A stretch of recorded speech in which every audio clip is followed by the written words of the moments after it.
La Cour d'appel de Chambéry a condamné, le 16 novembre 2016, l'inspectrice du travail, Laura Pfeffer, à une amende avec sursis de 3 500 €. Le tribunal confirme ainsi la décision prise en première instance en décembre 2015. Les faits qui sont reprochés à Laura Pfeffer remontent à 2013.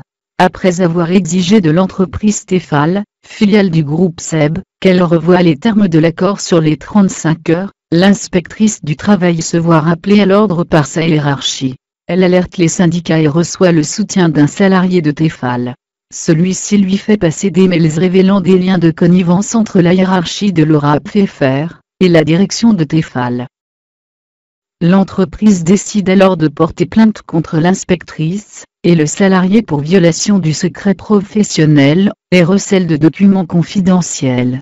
Le salarié de Tefal a aussi été condamné à une amende avec sursis de 3 500 €. Consterné par ce jugement à l'encontre d'une inspectrice du travail, qui est condamnée pour avoir fait son travail, et dénoncer les pratiques de la multinationale visant à l'écarter de son poste avec le relais de sa hiérarchie. Cette condamnation s'inscrit dans un contexte plus large de criminalisation des mouvements sociaux, Goodyear, Continental, Air France etc., et de répression des mobilisations, loi travail.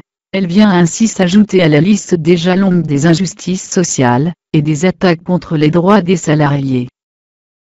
L'indignation est d'autant plus vive, que cette condamnation intervient quelques semaines après le classement sans suite de la plainte déposée par Laura Pfeffer pour harcèlement moral de la part de son supérieur hiérarchique.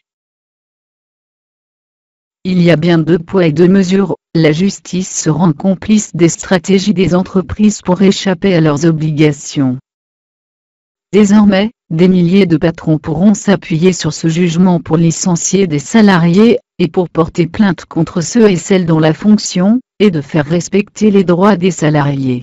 Certains n'ont d'ailleurs pas tardé à le comprendre, des plaintes contre des agents de contrôle de l'inspection du travail se sont multipliées, en particulier dans le département de la Haute-Savoie.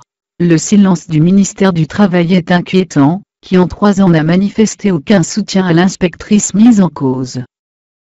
Si votre entreprise fraude, vole, corrompt, alors ne dites rien. Si vous faites votre devoir de citoyen en dénonçant ces magouilles, alors votre entreprise pourra vous traîner en justice pour violation du secret professionnel et recel de documents confidentiels.